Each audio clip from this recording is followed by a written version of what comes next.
మహాభారతం 45వ ఎపిసోడులోకి స్వాగతం. గత ఎపిసోడులో అర్జునుడి తర్వాత భీమ, నకుల, సహదేవులు కూడా 4 వైపులా జైత్రయాత్రకు వెళ్లి అనేక మంది రాజులను, రాజ్యాలను జయించి పెద్ద ఎత్తున ధన, కనక, వస్తు వాహనాదులను సాధించి తెచ్చి ఇంద్రప్రస్థ కోశాగారాన్ని నింపుతారు. ఆ తర్వాత శ్రీకృష్ణుడు కూడా రకరకాల కట్నకానుకలను తెచ్చి ధర్మరాజుకు ఇస్తాడు. ఇక రాజసూయ యాగం ప్రారంభిస్తాడు ధర్మరాజు. నేలకు 4 వైపులా ఉన్న రాజులంతా వస్తారు. నారద మహర్షితో పాటు మహర్షులంతా వస్తారు. భీష్మ, ద్రోణ, దుర్యోధన, కర్ణ మొదలైన వారంతా వస్తారు. ఈ సందర్భంగా మొదట ఆర్ఘ్యం ఇచ్చి అధ్యక్ష స్థానం ఇచ్చి గౌరవించవలసినది శ్రీకృష్ణుడిని అని భీష్ముడు చెబుతాడు. ధర్మరాజు ఆ విధంగానే చేస్తాడు. శ్రీకృష్ణునికి మొదట ఆర్ఘ్యం ఇవ్వటం నచ్చని ఛేదిరాజు శిశుపాలుడు శ్రీకృష్ణుణ్ణి తిట్టటం మొదలు పెడతాడు. ఇక మిగతా కథను ఈ ఎపిసోడులో చెప్పుకుందాం.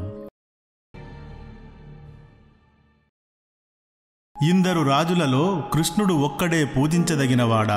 ఈ భీష్ముడు పక్షపాతంతో ఈ నిర్ణయం చెప్పాడు. మీ పాండవులు ఇంకా చిన్నపిల్లలే, మీకు ఇంకా సరైన జ్ఞానమే రాలేదు.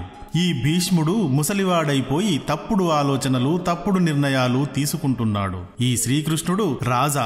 ఏ రాజ్యానికి రాజు? రాజు కాని ఇతన్ని ఎలా పూజించారు? శ్రీకృష్ణుడు వయసులో అందరికంటే పెద్దవాడా? అతని తండ్రి వృద్ధుడు వసుదేవుడు ఇక్కడే ఉన్నాడు కదా.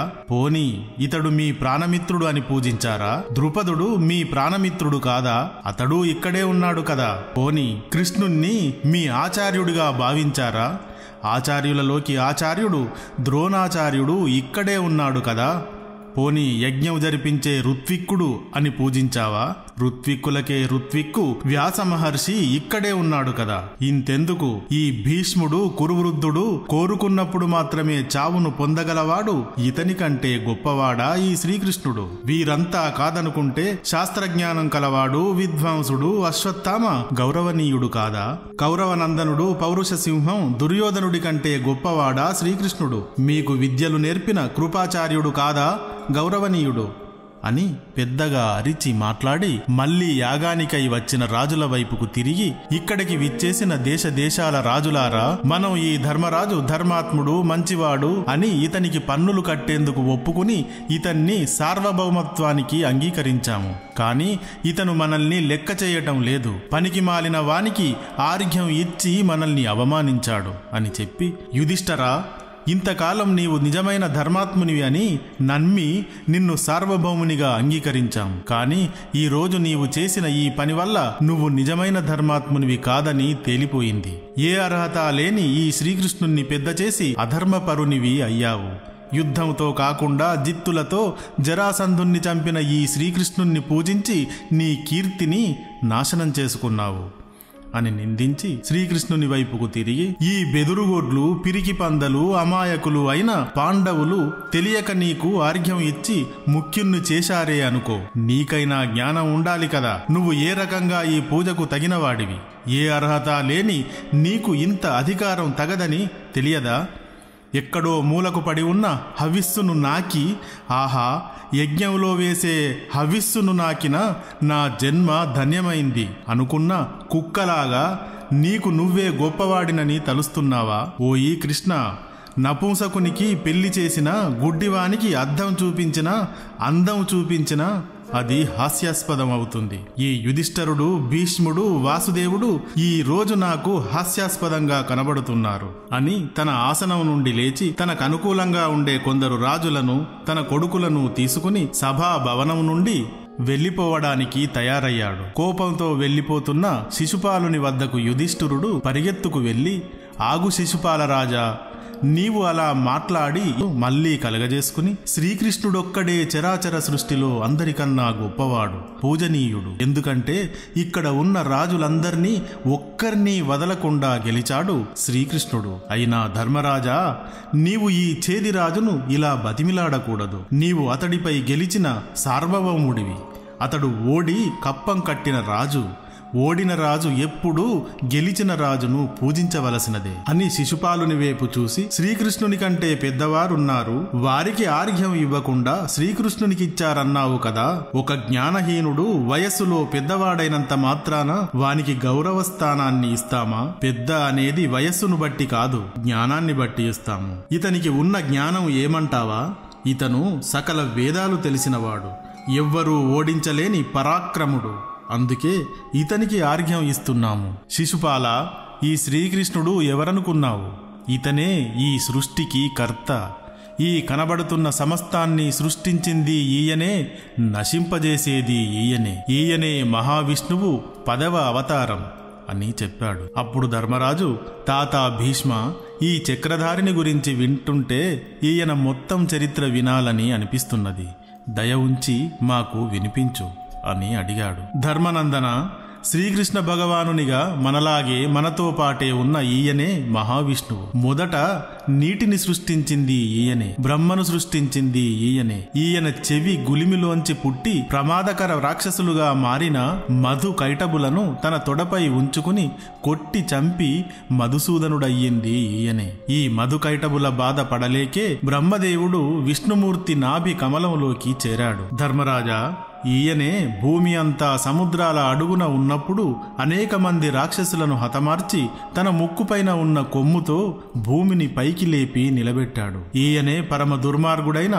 కుమారునే చంపబోయిన హిరణ్యకశపుని సంహరించిన నృసింహావతారం. ఈయనే బలిచక్రవర్తి ఇంద్రునిపై దాడి చేసి ఓడించి ఇంద్రసింహాసనాన్ని పొందినప్పుడు వామనావతారంగా వచ్చి బలిచక్రవర్తిని పాతాళానికి తొక్కినవాడు. ఈయనే భూమిపై వర్ణాశ్రమ ధర్మాలు నశించి ధర్మం మరిచి అధర్మం పెరిగి ప్రజలు కట్టుబాట్లు లేక పైశాచికత్వం లోకమంతా వ్యాపించినప్పుడు దత్తాత్రేయమునిగా అవతరించి సరిదిద్దినవాడు. ఈయనే ధర్మ ప్రతిష్టాపన కోసం 1000 చేతుల కార్తవీర్యార్జునునికి వరాలనీయగా చివరికి ఆ రాజే దుర్మార్గుడై ధర్మం తప్పినప్పుడు పరశురామ అవతారం దాల్చి కార్తవీర్యుణ్ణి సంహరించినవాడు. ఈయనే 10 తలల రావణుని పరస్త్రీ వ్యామోహం సహించక సముద్రంపై సేతువు నిర్మించి వానరసేనతో వెళ్లి హతమార్చాడు. ఈయనే ఇప్పుడు పాపాలతో బరువెక్కిన భూదేవి భారం తీర్చడానికి శ్రీకృష్ణావతారంతో అవతరించాడు. ఈయన పాలు తాగే వయసులోనే పూతన అను రాక్షసిని చంపాడు. పాకే వయసులోనే తల్లి రోటికి కట్టివేసినప్పుడు యమలార్జున అను చెట్లను కూల్చివేశాడు. ఈయనే తాగునీటిని విషంగా మార్చే కాళీయుని తలపై తొక్కి చంపివేసినవాడు. ఇంద్రుని అహంకారాన్ని దించేందుకు గోవర్ధనగిరిని చిటికెన వేలుపై ఎత్తినవాడు. ఈయనే ఆవుల మందను కాచు సమయంలో అరిష్టుడు, కేశి, చానూర అను రాక్షసులను చంపినవాడు. ఈయనే సునాముడు, ముష్టికుడు అనే వారిని చంపినవాడు. ఈయనే కువలయపీడ అనే మత్తగజాన్ని ఒక్క దెబ్బతో చంపినవాడు. ఇతనే తమ గురువు సాందీపముని కుమారుడిని తిమి అను నీటి జంతువు మింగివేయగా యమసదనము నుండి ఆ కుమారుణ్ణి తెచ్చి గురువుకు ఇచ్చినవాడు. ఇతనే మురాసురుడు, నిశుంభుడు, హయగ్రీవుడు, విరూపాక్షుడు అను భయంకర రాక్షసులను తన ప్రాగ్జ్యోతిష నగరానికి కాపలా ఉంచుకుని కనబడిన అందమైన ఆడవారిని చెరబడుతూ ప్రజల పాలిట దుర్మార్గుడైన నరకాసురుని అతని అనుచరులతో సహా తన చక్రంతో చంపినవాడు. ఇతనే బాణాసురుణ్ణి హతమార్చినవాడు. ఈ మహానుభావుని గురించి ఎన్ని చెప్పినా తక్కువే.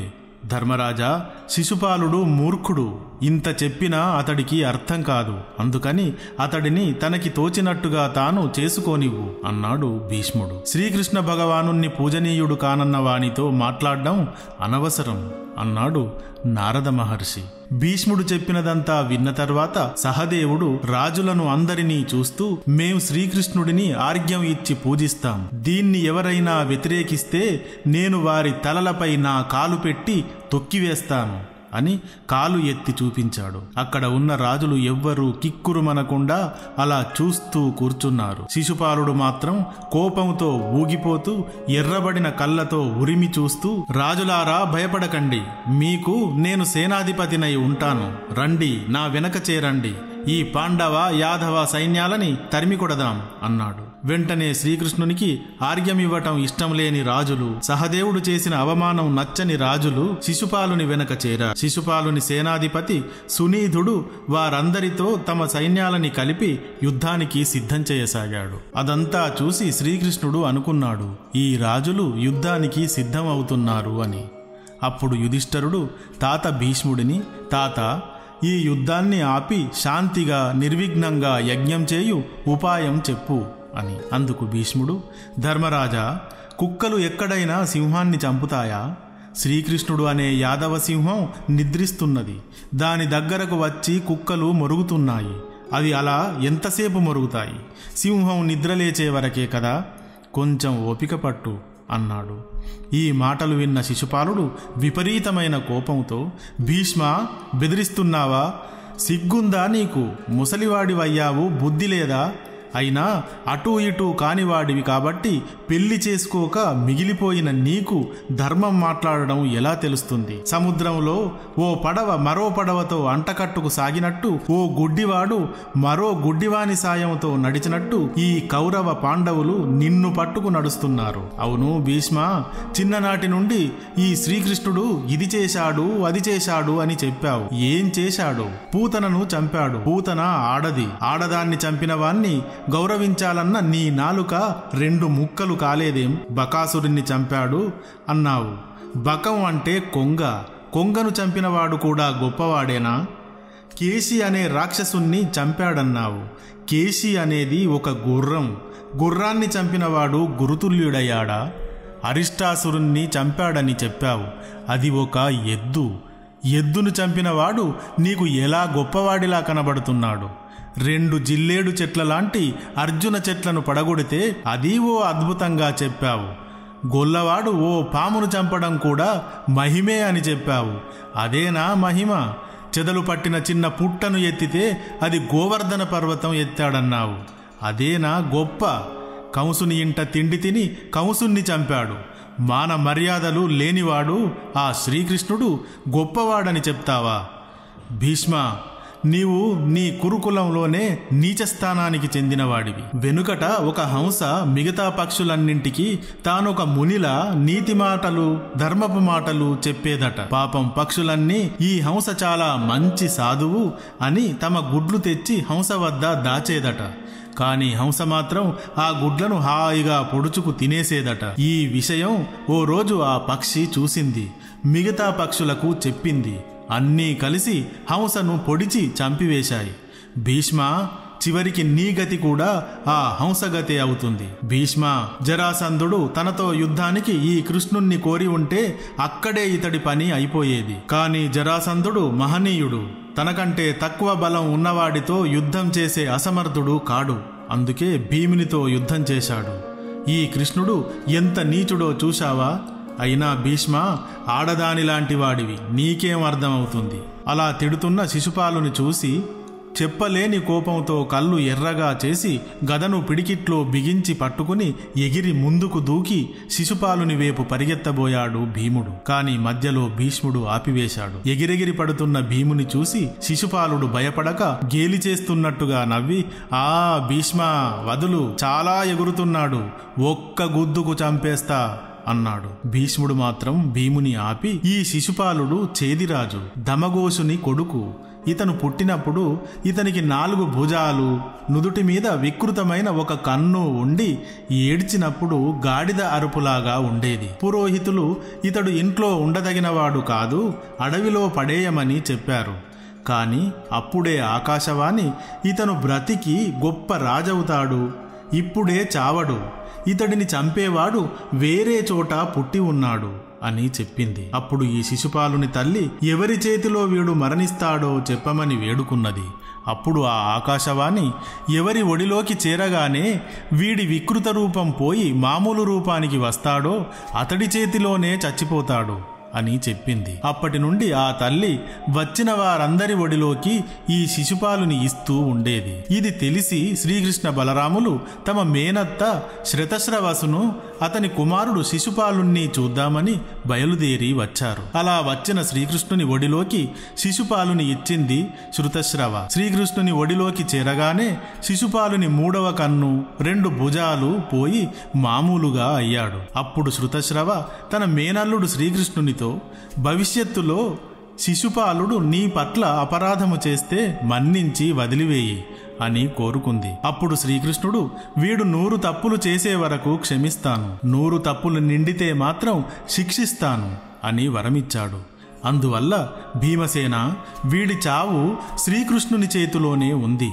అందుకే ఆ మూర్ఖుడు శ్రీకృష్ణుణ్ణి యుద్ధానికి పిలుస్తున్నాడు అని శిశుపాలుని కథను చెప్పాడు భీష్ముడు. ఇదంతా విని శిశుపాలుడు మరింత కోపముతో చాలాసేపు చాలా రకాలుగా నోటికి తోచినట్టుగా భీష్ముణ్ణి తిట్టాడు.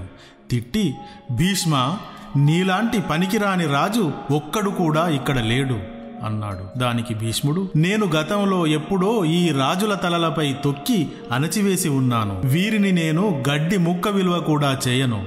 ఈ రాజులు నాకేం లెక్క అన్నాడు.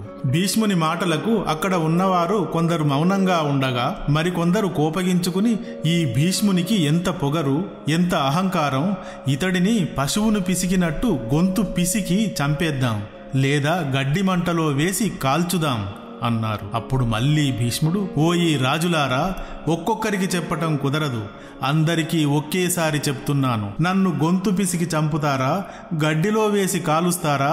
రండి, ధైర్యం ఉంటే. ఇది వరకు నా దెబ్బ రుచి చూసిన వారే కదా, ఇప్పుడు ఇక్కడ శ్రీకృష్ణుడు కూడా ఉన్నాడు. రండి, వచ్చి ఆ మృత్యువును కౌగిలించుకుని అతనిలో లీనం కండి అన్నాడు. అప్పుడు శిశుపాలుడు, పనికి మాలిన వారితో నాకెందుకు మాటలు, కృష్ణ రా యుద్ధానికి, నిన్ను నీకు ఆర్ఘ్యం ఇచ్చి నేరం చేసిన ఈ పాండవులను చంపేస్తాను అని అరిచాడు. అప్పటి వరకు మౌనంగా ఉన్న చక్రధారి శ్రీకృష్ణుడు, సభికులారా, ఈ శిశుపాలుడు మా యాదవ కులం వాడే, అయినా మా ద్వారకకు నిప్పంటించాడు.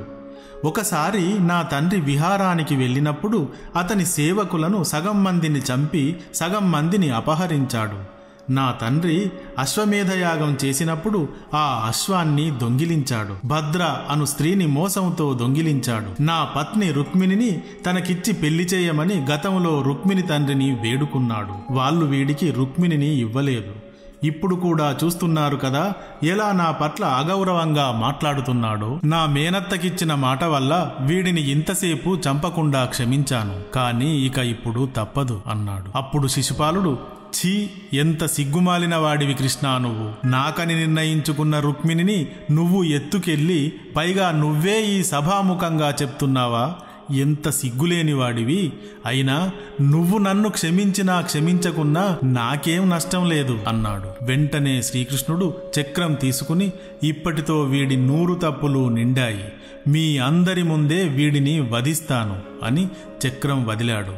చక్రం దెబ్బకు శిశుపాలుని తల తెగిపోయి శరీరం మొదలు నరికిన చెట్టులా కూలిపోయింది. ఆ తర్వాత ధర్మరాజు తన తమ్ములతో శిశుపాలునికి అంత్యక్రియలు జరిపించమని చెప్పి శిశుపాలుని కొడుకును ఆ రాజులందరి సమక్షంలోనే ఛేది రాజ్యానికి రాజుగా అభిషేకించారు. ఆ తర్వాత రాజసూయ యాగం ఏ అడ్డంకి లేకుండా ప్రశాంతంగా జరిగిపోయింది. వచ్చిన రాజులందరూ ధర్మరాజు వద్ద సెలవు తీసుకుని ఎవరి రాజ్యాలకు వారు వెళ్ళిపోయారు. శ్రీకృష్ణుడు కూడా ధర్మరాజుకు సెలవు చెప్పి కుంతీదేవికి నమస్కరించి బయలుదేరి వెళ్ళిపోయాడు. శ్రీకృష్ణునితో పాటు యాదవ రాజ్యాల రాజులంతా వెళ్ళిపోయారు. ఇక మిగతా కథను తర్వాతి ఎపిసోడులో చెప్పుకుందాం. శుభమస్తు.